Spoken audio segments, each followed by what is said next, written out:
The body politic. Beard. My beard makes me feel ugly, and that's why I grow it out every few months.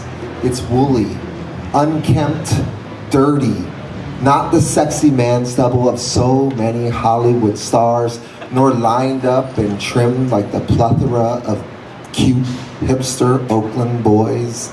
It's graying and puffy in all the wrong spots. I grow it out again and again to discover how my perception of my body and my beauty are not found in me, but in what others see. I grow it out to relearn my own beauty, to find my ugliness liberating, to remember the body is a wild, wild thing and will find its own form if you just trust it. Nipples. My mother never wore a bra. She regularly wore shirts that said flat is beautiful and boobies are for babies. Her little breasts hanging low, her nipples arrogant, hard, always poking through the material. It embarrassed me. When I was 15, I asked her as she was getting dressed, why, Mom, don't you even own a bra? She turned to me, shirtless, and asked, do you know the reason men have nipples? No, Mom, I shrugged. She said, to remind them of what they could have been. Anus. I was 17 when she told me to touch her asshole. Until then, sex was a series of blind pawings and then intercourse. She was the first to turn on the light or throw off the covers. She was the first to show me sex without shame. Look at it, she said, her small pussy hidden in the untrimmed black pubic hair. Look, she rolled over and spread her ass cheeks like they were divine. I learned to look, to touch, to ask like this, until her asshole relaxed and unashamed, opened wide and infinite like the possibilities of consent. Scars. When I asked my father about the scars, keloid and calloused, hiding in the bend of his arm, he said, don't fuck with needles. When I questioned a lover about the white lines that crisscrossed her upper thighs, she said, being a teenage girl was a motherfucker. When I heard my daughter ask my mother about her stretch marks, my mother answered, everything leaves its mark. Your father gave these to me. These explanations gnaw at me, the way we scar ourselves, the way we scar others. No one is left unscathed by the things we say or the things we do. When my 11-year-old neighbor asked to see the scar from my recently broken wrist, I let him trace the line with his finger. It tickles still, sensitive and healing. He says, that's hella gross, but at least you're still alive. He smiles at me and runs away, back to other young boys, back to basketball, back to living as if he will never get hurt. Teeth. It's awkward to ask to be bitten hard. Beautiful teeth leaving such glorious bruises, the sensation of teeth on a forearm, teeth on the back of the neck, the inner thigh, the calf, exposes some primal desire to be enveloped and loved the way a mother dog picks up her puppy by the scruff and places it down safely.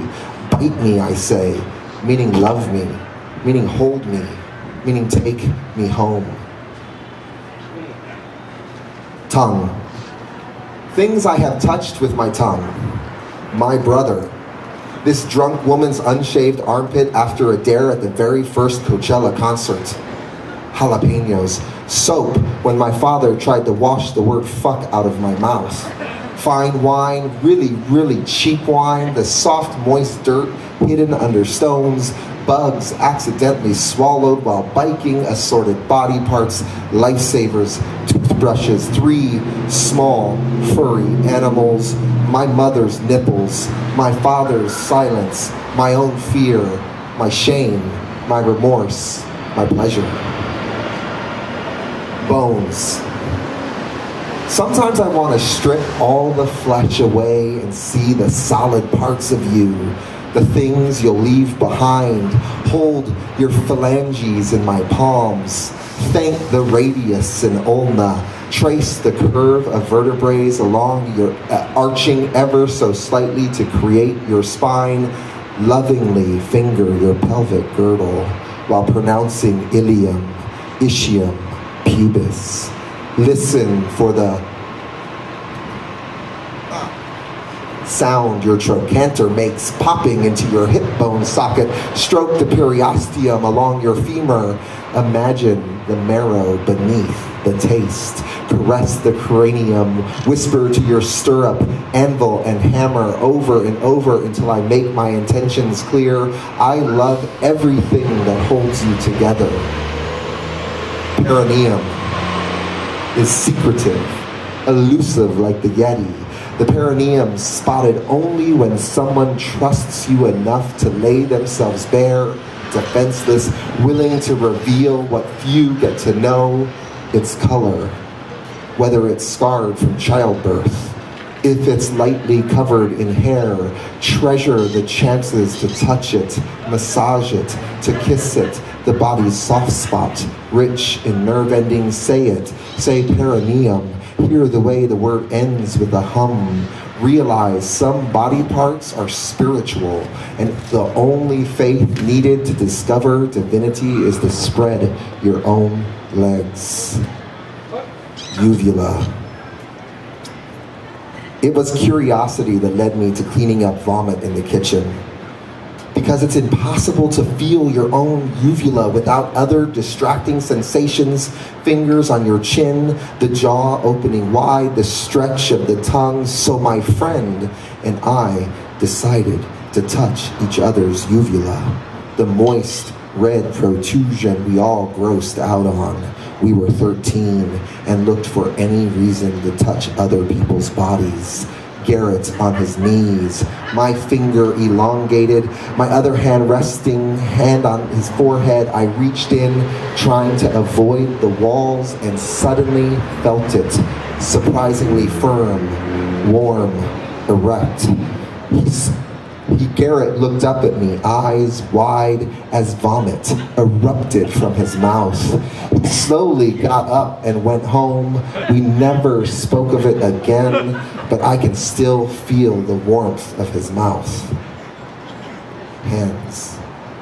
There's a line in the movie, The Never-Ending Story, that made me a writer, showed me how language can mean so many different things at once.